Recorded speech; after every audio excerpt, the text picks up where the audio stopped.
Hope that answers your question, Sierra. Thank you. Okay, communicating acceptance. Are we all right here? Do we need a break? Everybody okay? So, acceptance needs to be communicated. I think we've spoken about that enough. As a general rule, sorry, let's get rid of that. An offer needs to be accepted before the agreement can be formed. In fact, it's the time and place that acceptance occurs is the time and place where the agreement is made. It needs to be communicated to the offeror, and it becomes effective at the time it's received by the offeror. So latex finance and night can be a bit of a tricky case to understand, so I want to go through the facts.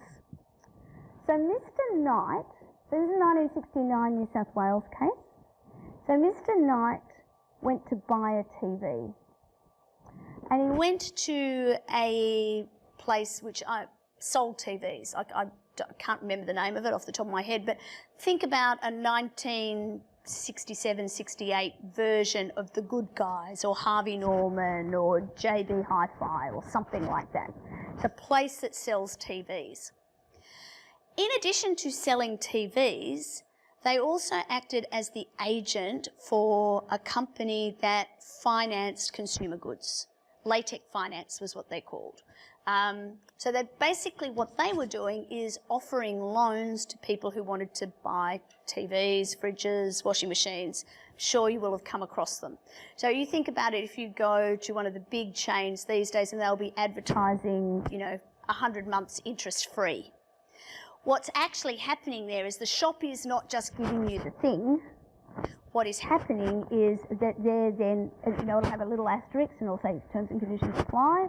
What's actually happening is they'll check your credit rating and somebody inside the store is acting as an agent for a finance company.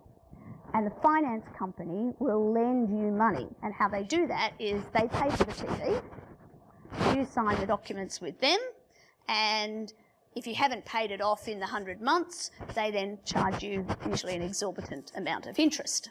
So Mr. Knight was basically entering into one of these agreements. It's quite likely that the salesperson on the floor was the person that he dealt with about the loan, but the loan was coming from Latex Finance. So basically what happens, he picks his TV, he has to sign a document, and the document is expressed to operators an offer from him to borrow money from Latex Finance on particular terms. And what it said was it's an irrevocable offer from him for 7 days, so they had 7 days to accept it. So he signed the form, they'd send it off to Latex Finance's office, he gets the TV, it gets delivered. Presumably the company that's selling the TV gets paid by Latex, but the form basically swims around in an in tray for a period of time. It gets stamped, accepted, and gets filed, but nobody ever communicates anything with him. So before we even go any further, why do you think that Latex Finance would have structured their form so that it's an offer from Mr. Knight to borrow money from them as opposed to an offer to lend him money? Sorry? So that they could reject it, absolutely. Lauren? No, your name's not Lauren. What? Stacey. Oh, Daisy. Sorry, I will learn them. Now I will. Oh, that's going to stick with me now. So Daisy says it's so that they could reject it, so that they can look at his credit rating, right? We talked about this on Saturday. The person who is accepting the offer has all the power. And so what they do, and this is a very common way for people to do business, is the invitation to treat will be the terms and conditions on which they're prepared to lend the money. But they don't know, when their agents are wandering around selling TVs and fridges and washing machines to people, they've got no idea of the creditworthiness or the ability to do business or the capacity of the people that they're dealing with. So they'll say they'll get they'll have their form, they'll gather some information. These days it'll include what we call in the trade know your client, KYC information, so that we're identifying who the human is, that they're an adult, what their credit rating is, that they're not involved in counter-terrorism financing or anything like this, that this isn't just a money laundering opportunity. We're doing all of those other compliance things on the side, but the finance company doesn't accept until they've made all of their checks. So the question here was, so that's why they did it. So the question before the court was, effectively, Mr. Knight got the TV, said, yeah, I don't really want it, sent it back, never heard anything more, and then some months later, let's call it that 100 months interest free, he's been whacked with a bill for overdue loan repayments and an exorbitant interest rate. And most likely the store has got the money somewhere in between and has never thought to return it. May have even returned it, I don't know. So the New South Wales Court of Appeal held that a contract is not made until the acceptance of the offer has been communicated. Any variation of the rule must be made very clear in the offer. There could be two forms for doing that.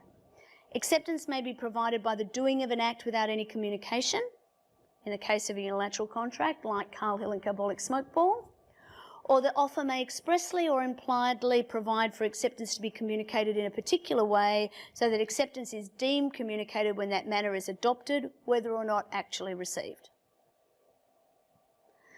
In this case, Latex argued that the mere act of signing the form was to be treated as effective acceptance, so it fell into the first category. But the court said no. If you're going to deviate in that way, you need to use very, very clear language. If no communication of acceptance is required, Latex could keep the form in their office unsigned and it wouldn't be binding until they signed it. Because the language in the clause didn't elicit this interpretation, there is no contract. And when you think about it, if you're going to take the advantage of structuring your invitation to treat so that it is an invitation to treat, your terms and conditions are an invitation to treat that then formed as an offer so that you have the ability to accept or reject, that if you don't communicate that, you could just not accept anything and then claim no contract as soon as things went pear-shaped. So if you're going to take that upper hand, then you need to be very clear on what the rules are. So Justice Jacobs said, generally an offer has not been accepted until acceptance has been communicated, and this can be varied, but the variation needs to be very clear in the offer. So the invitation to treat, the terms would need to say, instead of this is an irrevocable offer from you that we can accept in the next 7 days, it would need to say something like this is an irrevocable offer from you which will be accepted on the first of us informing you that it's accepted or the expiration of 7 days. And so at the end of the 7 days, if you hadn't heard anything, and that's the way that I suspect they intended it to be done, because that gives them an impetus to do all of their checks in that 7-day period. If something's a bit dodgy or they want to follow it through, then they can put a hold on it. They can notify him, say it's not accepted yet. Are you prepared to keep it open for a bit longer while we finish some checks? And he could do that. Or you could say at the end of the 7-day period. It's probably a better example than the whatever ridiculous muffin example I came up with earlier. Sorry, wasn't thinking about the cases.